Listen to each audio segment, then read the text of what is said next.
Hi, this video is all about addiction prevention for your children.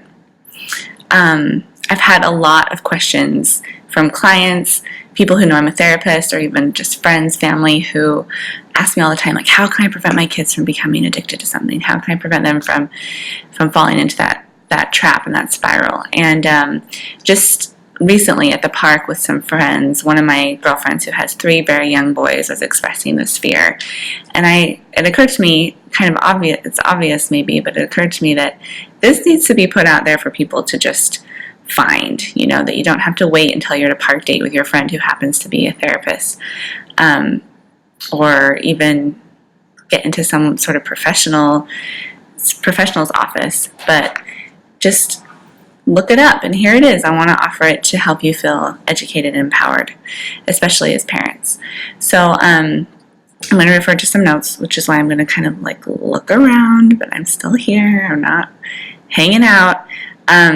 First thing to understand about addiction prevention is that it is the same as fostering emotional intelligence.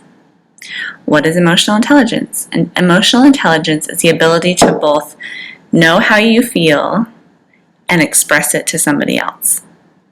So you need to be able to first identify how you feel inside, like in your own head. Can I put words to my emotions? And second, can I put... Gosh, this video thing is so hard. Okay, sorry. Second, can I put those emotions out, express them to somebody else, in front of somebody, whether it's like a therapist or a parent or another kid or whoever, but can I do this with somebody else? Can I express my emotions? So I want to be clear that emotional intelligence, maybe another term to think of is emotional well-being, is not feeling good all the time. It's not feeling well all the time. It is the ability to identify how you feel and then share it with somebody else. Teaching kids emotional language is one of the first tools that you as parents can give them. And there are lots of ways to do it. A lot of people think about those feel charts, those feelings charts. We have one in our house. I really like them. The one we have is called, I think it's called the feelings or the emotions monsters. I can't remember which one, but it has all these little cartoon monsters. It's really cute. I'm going to have it in my Instagram, so you'll be able to find it there.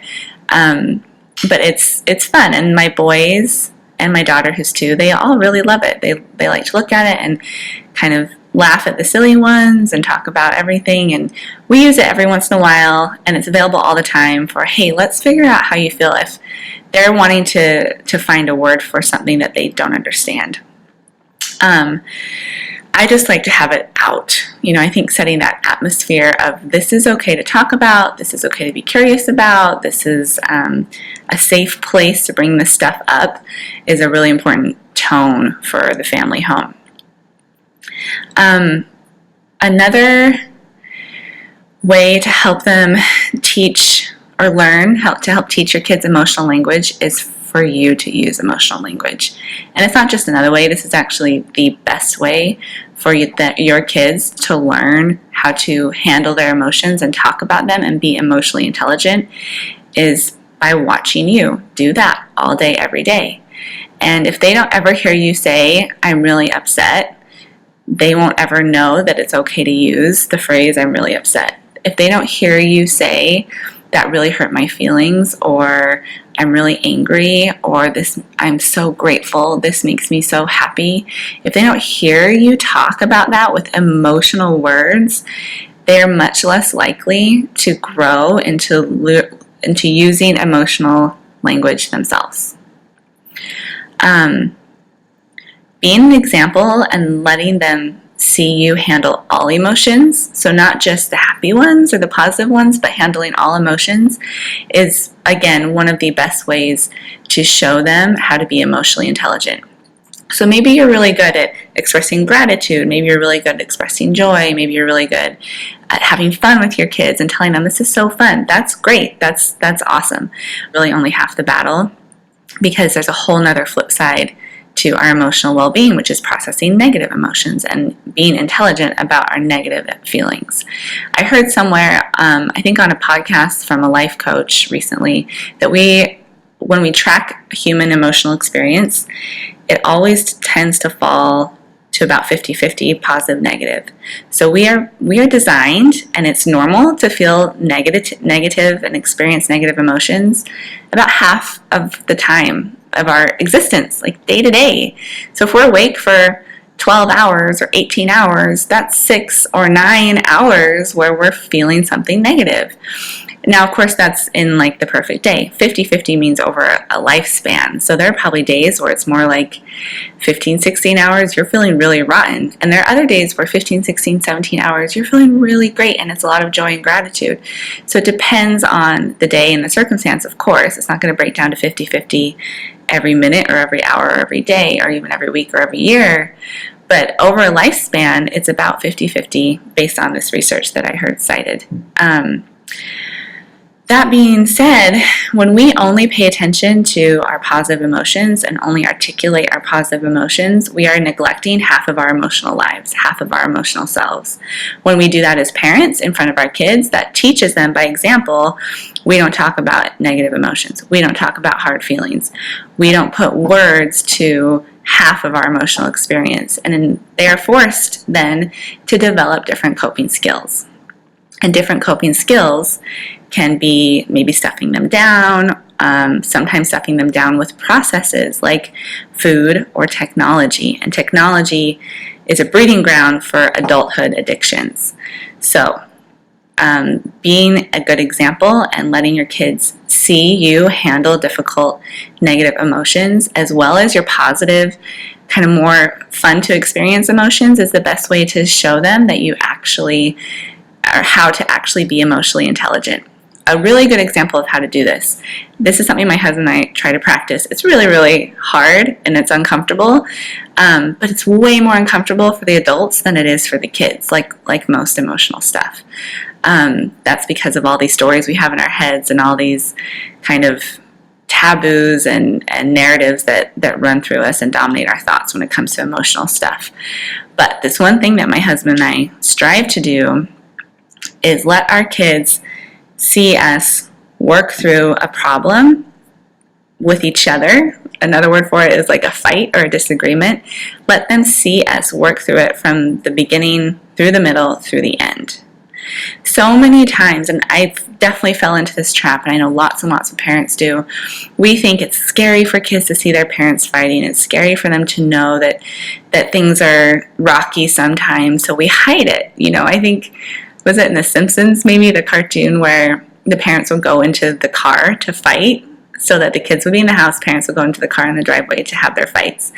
And even on that show, which is, it's The Simpsons, but the kids were aware. They knew, like, oh, mom and dad are going to fight in the car. And they already knew, kids can pick up on that stuff. They're so smart. They have such good instincts, and their brains, although not fully developed, are designed to be aware of threats, which means they're aware if there's any sort of disconnect or lack of attachment between their parents or between them and their parents. So that being said, kids know. Kids are aware. I'm sure any of you parents out there have had experiences where your kids shocked you with the things they picked up on, right? So this is just another one of those things. They know when there's a fight or a disconnect or a disagreement. And it's scary to them, right? But it's scarier to have no awareness around what's happening or how it's getting resolved or if it is going to get resolved.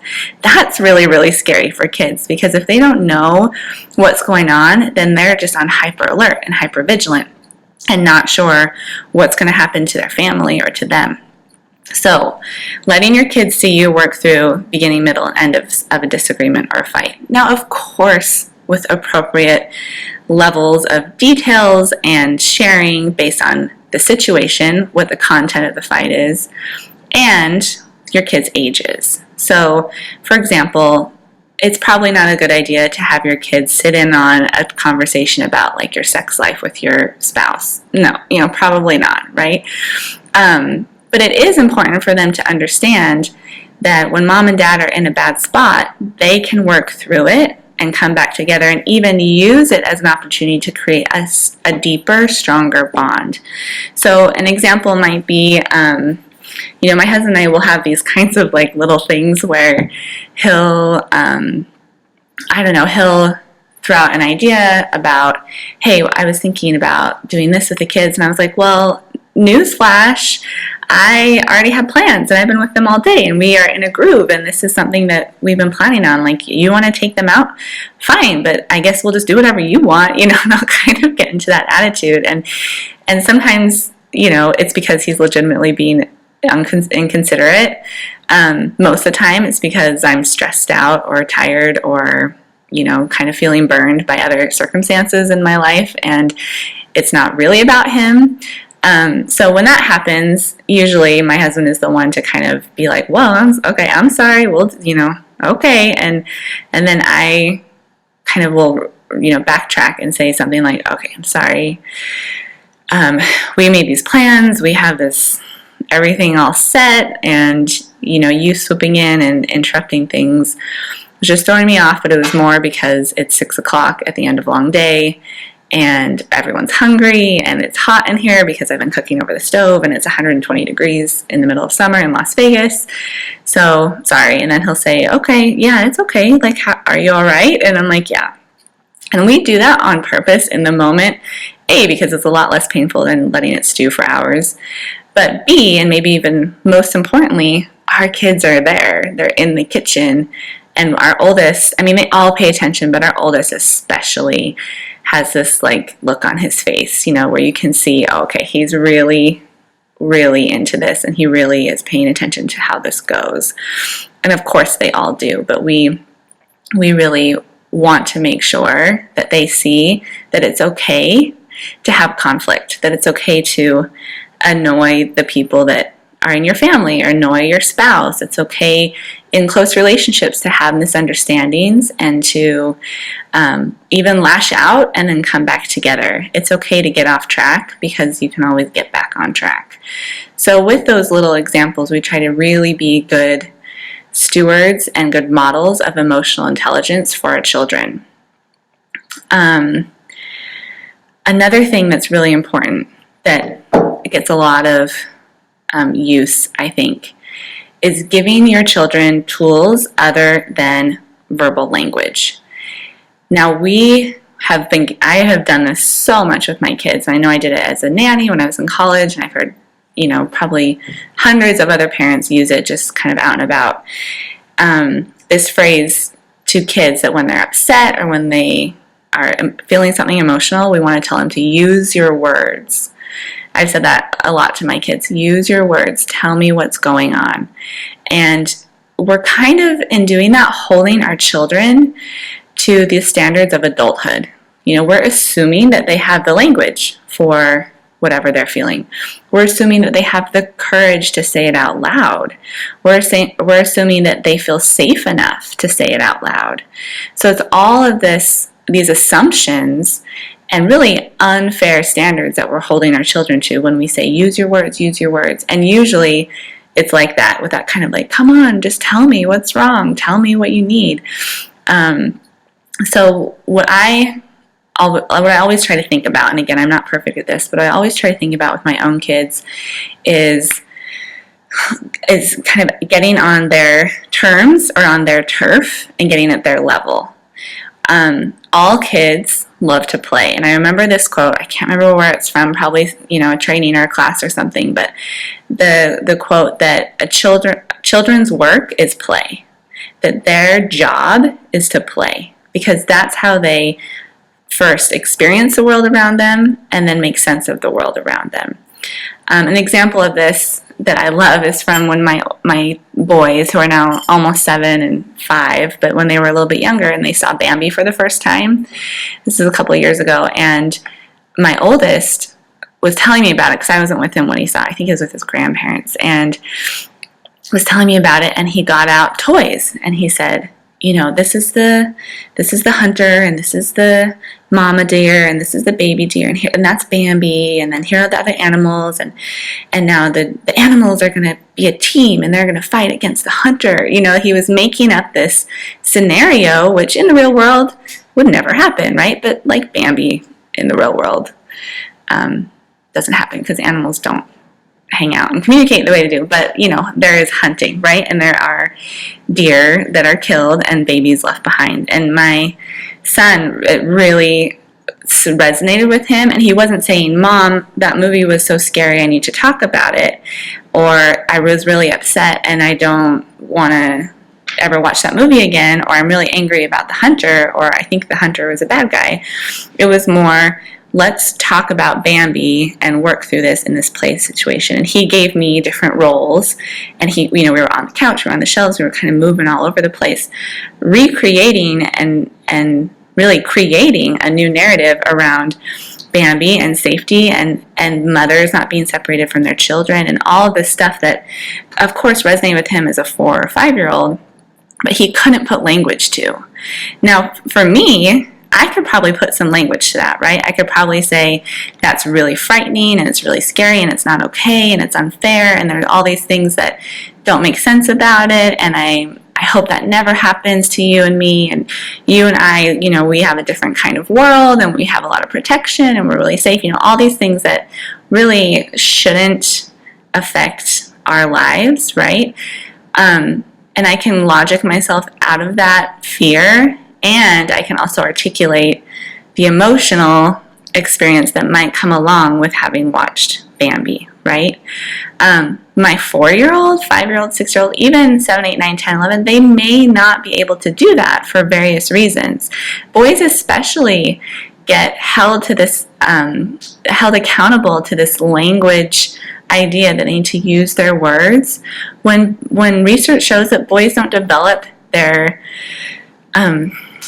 verbal skills nearly as early as girls. And anyone who has a boy and a girl, or a typical boy and a typical girl, for your own children, probably have seen that difference. I know with my kids it's been pretty textbook. My boys walked much earlier than my daughter. She was almost 20 months old when she walked, but she was saying sentences before she was like a year and a half, and constantly shocking us with her vocabulary and her verbal skills, right? Whereas the boys were doing so much more physically, and they were still verbal and on track, but just not that far ahead. And if I held them to the standard that I would hold a little girl their age, it would be unfair. And if when we hold our kids to standards that are unfair and hold them accountable to skills that they've never been taught, that creates shame, which means thinking I'm not good enough, or I can't do it, or I'm dumb, I'm stupid, I'll never be enough. Those kinds of shame messages, when they start to believe that is another huge factor in addiction. Because if they believe that they're not good enough and that they're worthless or that they're stupid, and then they get these messages confirming it all the time, like, hey, use your words, or do this thing that you've never been taught to do, figure it out by yourself, it creates this cycle where they feel the shame and it's really painful and they don't know what to do with it, and they believe they can't do anything positive with it. They need to do something with that huge pain, that huge emotional negativity, and usually that's where numbing or stuffing it down comes in. And with kids, it's not going to look like addiction usually. It usually kind of looks like quote-unquote normal kid behavior, like, oh, they love video games, or they, love to eat pizza and sugar or whatever. But if they're using it to numb out and check out and not fully process something emotional, then that's laying a foundation for addiction. So none of us want that. We want our kids to be able to express themselves using language or other tools. I talked about play, which has a formal field. Play therapy is something that's really useful with children. But there's also music, drawing, journaling, which is still language, but it's private. And it's between a kid and him or herself, rather than taking the risk of emotionally expressing in front of an adult using words that might be overwhelming or just unknown. journaling, drawing, anything with their hands. So play therapy, but also like Play-Doh, building with clay, using dolls, and then physical movement. So this one isn't necessarily, I don't know, as formalized, but there is, what's it called? Recreational therapy and different things. Like I've heard of a therapist who uses mountain biking while he talks to the guys that his clients, they go mountain biking together, like a kind of outdoor therapy. So maybe it is a thing. I take that back. But my kids, especially my boys, again, they need to move their bodies a lot every single day. And especially if they're feeling some sort of emotional energy, to get it out physically is really, really useful for them, and usually leads them to being physically calm enough to then either talk or draw or write about how they feel. It's different depending on the kid. Like some kids need to actually like go do something that would be like exercise, like go run around the block or go, hit a tennis ball or go kick a ball around. Other kids just need to kind of jump and climb and fidget and move and feel and have that kind of freedom. In my house, when somebody's angry, and this is for kids or adults, they are allowed to express that anger physically and verbally. And of course, in drawing and writing. The most kind of popular ways in my house right now, at the ages and stages of my kids, are to throw things. And they know that they can throw soft things as long as they don't throw it at people and as long as they don't break stuff. And actually, they're allowed to break stuff if it's their own stuff. So if they break their favorite toy, that's this huge bummer that they probably don't want to deal with, so they don't. They break, they rip up a piece of paper, or they get a stick and smash it in half. If they break something of someone else's, then, not right at that second, but pretty soon after, we talk about the consequences of that and how they need to earn money to pay for it, or they need to give their sibling, a replacement toy or whatever that is. They're allowed to scream into pillows or blankets or furniture. They're allowed to scream out loud, but within kind of considering other people. So if they want to really scream and get loud, we go in the backyard. And usually I go with them and I do it with them. If it's freaking the other kids out, everyone's crying because someone's roaring and screaming, then I take care of the other kids, give them something else to do, and then I go with the angry kid and we really work that out as much as we can verbally and in other ways. I let them scribble scrabble is what we call it, like a crayon or a pencil or marker, and just like scribble the crap out of a piece of paper until it starts to rip and shred, and then they usually keep ripping and shredding it up. So we let the anger come out. Those are tools that are pretty universally useful for kids. They need to move around. They need to be able to express in ways that aren't just limited to verbalizing how they feel, and they need to see it done, because when they see it done by their parents, then it gives them permission to do it, and it gives them hope that it won't be the end of the world, and it gives them a really good predictor for emotionally intelligent adults to have been modeled emotional intelligence by their children. Another question that comes up around addiction, and I think in the crowd that I run in, pretty conservative people, the biggest fear is that my kid will get into pornography, especially moms of boys. Like I have all these boys in my house, and eventually someday they're going to watch pornography, and then what if they get addicted to it? Oh my gosh, and it's really scary. It is scary, it's a big deal, and it can really affect their lives. So it's good to take it seriously. I want to help give you some ideas about how to make these decisions and approach this out of strength, not out of fear. The first thing is to recognize that pornography use is not preventable. Pornography exposure or purposeful pornography use is going to happen to pretty much every child in American culture today. Boys or girls, it can happen for both. This is not about preventing exposure or looking or seeking or even some sort of habit. What this is about is preventing addiction, because that's where real harm can come in. And That's all about emotional intelligence, because really addiction is about mismanaging emotions. So if you're good at emotional intelligence and if you're good at managing your emotions, you are really not going to fall into addiction. Because even though the myth is that it's about sex, or that it's about porn or orgasm, or that alcoholism is about alcohol, or meth addiction is about meth, or gambling is about money, it's not. It's about emotional mismanagement. This addiction is addiction. However it manifests is just a symptom of that emotional mismanagement. So if you focus on there, and focus not on preventing, not focusing on the thing you're afraid of, but focusing on building emotional intelligence, that will do wonders for your kids in terms of addiction prevention. So when it comes to pornography use, that's still something that a lot of parents would like to avoid with their kids. The place to start is with healthy sexual education and a healthy attitude and an atmosphere for sexuality.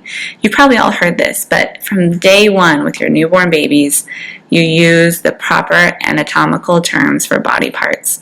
Using the correct terminology helps them feel more respectful toward their bodies. And if they're more respectful toward their bodies, they're much less likely to abuse them through sexual behavior, or tolerate the abuse of others through means like pornography, which is largely very abusive and misogynistic.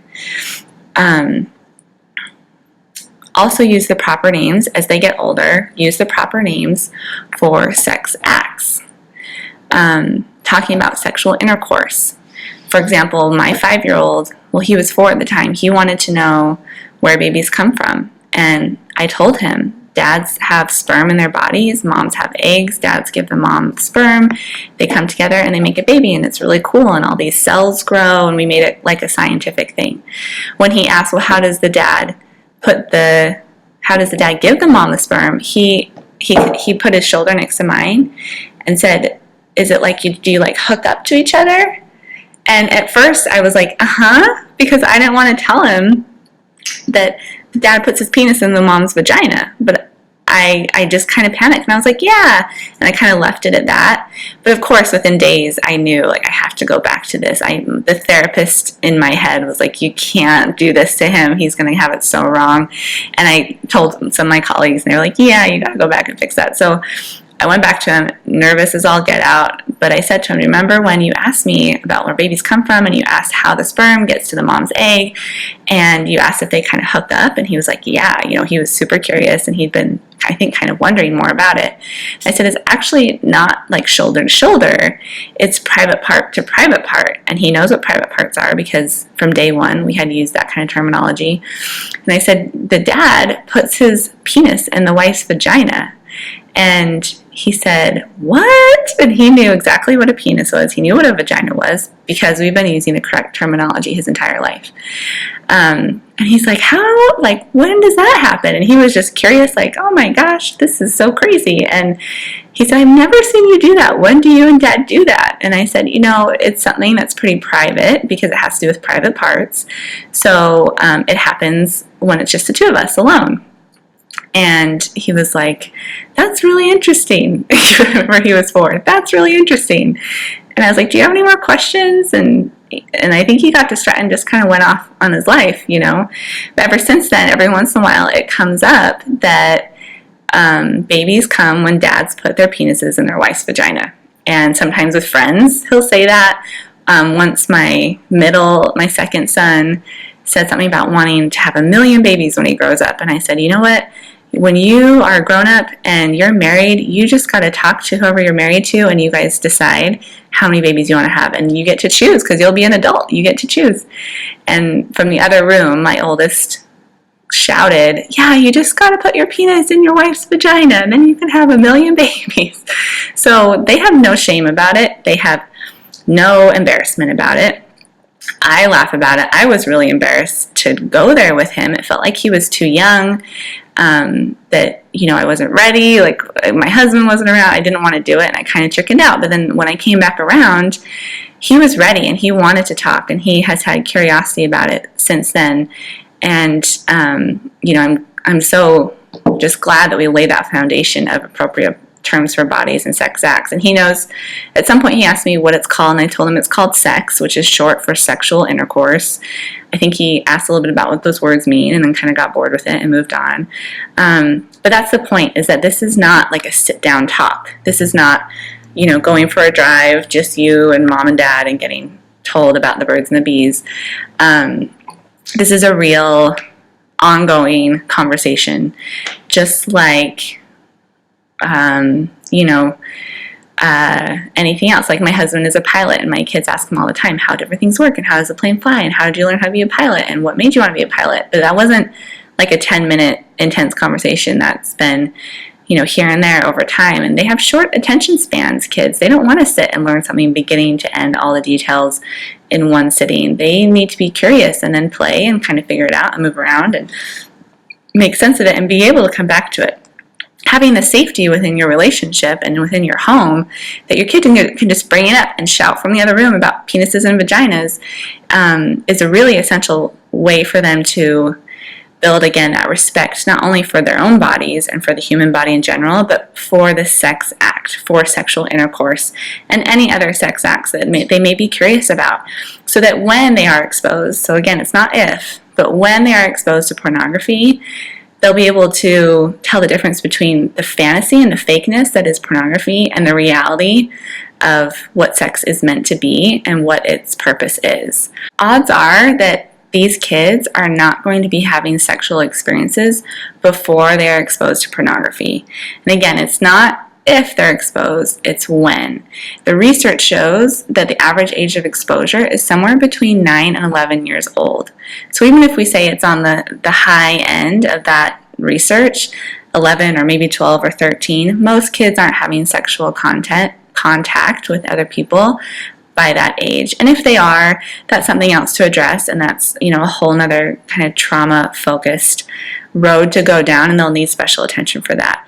But if they've had a healthy life and healthy upbringing and healthy adults around them, odds are they're not going to have sexual contact with anyone else before they're exposed to pornography. So when they're exposed, if they know that penises are penises and vaginas are vaginas and all these other body parts are what they are, they know that sex is something that's private, that's between two people who love each other and respect each other.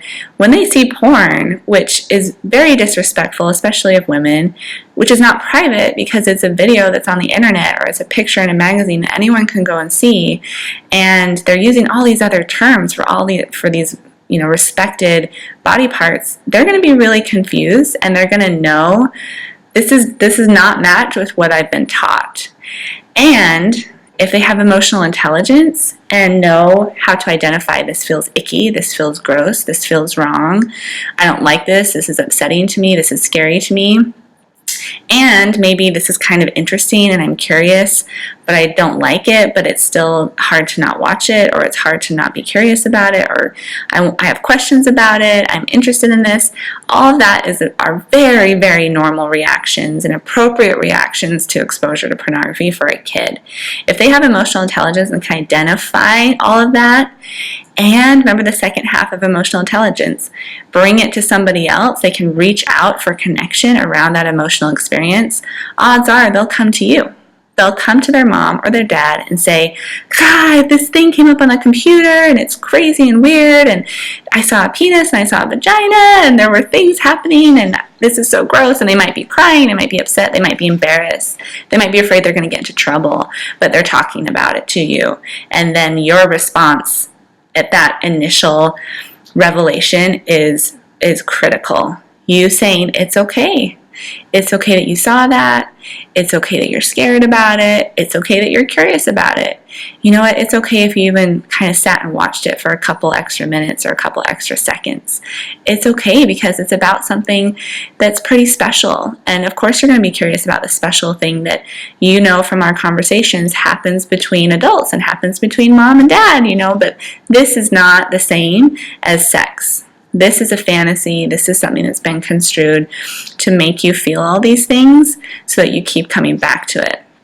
I can tell that you're nervous. I can tell that you're scared. I can tell you're afraid you're going to get in trouble with me. I want to reassure you that you are not going to get in trouble with me for this. You are not in trouble because you didn't do anything wrong. Even if you went looking for it, you didn't do something wrong, because it's natural to be curious. Even if you've seen it before and you went back to it, that's not wrong, because you're a 12-year-old boy, or you're a 13-year-old girl, or you're a teenager and you're hormonal, and it's really, really natural to want to go back to that. And even though you may have gotten lots of messages that this is wrong, or that even it's a sin, or that you're going to get in big, big trouble for even looking or thinking about it, you're not in trouble with me, because you came to me and you told me. Because you came to me and I can tell that you're really upset, and I can see that you're scared. You're not going to get punished for this. We might have to talk about ways to help you feel better, which might mean different things happen that are uncomfortable, but you're not in trouble. And I love you no matter what. And I love you because you came to me after seeing this. And nothing you could do could ever change how much I love you. Nothing you could do. If you talk to your kid that way, when they come to you with this big, scary first experience with pornography, or even months into a pornography habit, if you talk to them that way, it just naturally soothes them. I mean, it just creates this reconnection and this reassurance that my parents, who matter to me more than anything in the world, and whose attachment between, and who I need to attach to in order to survive, my parents aren't going to cut me off. They're not going to disconnect from me because of this thing that happened that scares me, and because of this thing that maybe I did that I knew was wrong or that I regret. If you can talk to your kids that way, and then even share your own emotional experience, this worries me a little bit. At the same time, I'm really hopeful because we get to talk about it. I also am curious about maybe what else I could learn, or what else I could help you learn, so that this situation can be a little less harmful, or there could be a little less suffering for you. I'm also thinking about how I have some friends who have given me some tips, or I'm thinking about this really great video I saw on beehiving.com that helped me with this, and I'm thinking that I'm going to do some research and I can help you, and I just want you to know you're not alone, and you kind of have some emotional transparency.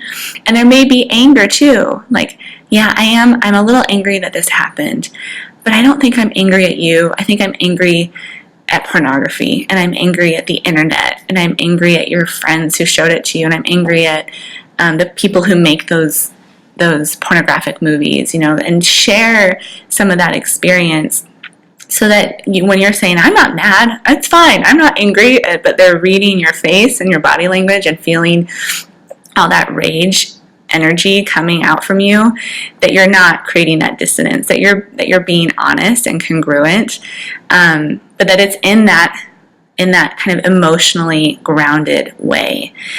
That takes work. So really, what this comes down to is that if you would love for your kids to be emotionally intelligent in order to live a full life free of addiction, your job is to become emotionally intelligent yourself. And that's a whole nother video for a whole nother ball game. But what I want you to take from this is that you have so much influence over your children. And I know you kind of know that. You don't have control, right? You don't have control over them, or what happens to them, or what they choose to do or choose to look at. But you do have influence. And your influence is the greatest influence in their lives. So with this information, I hope you can arm yourselves. I hope you can feel more confident in approaching addiction prevention and pornography use with your children. I hope this is useful, and I'm so grateful you're here. So grateful. Please, comment or message me with any sort of feedback or questions, and I'll get back to you.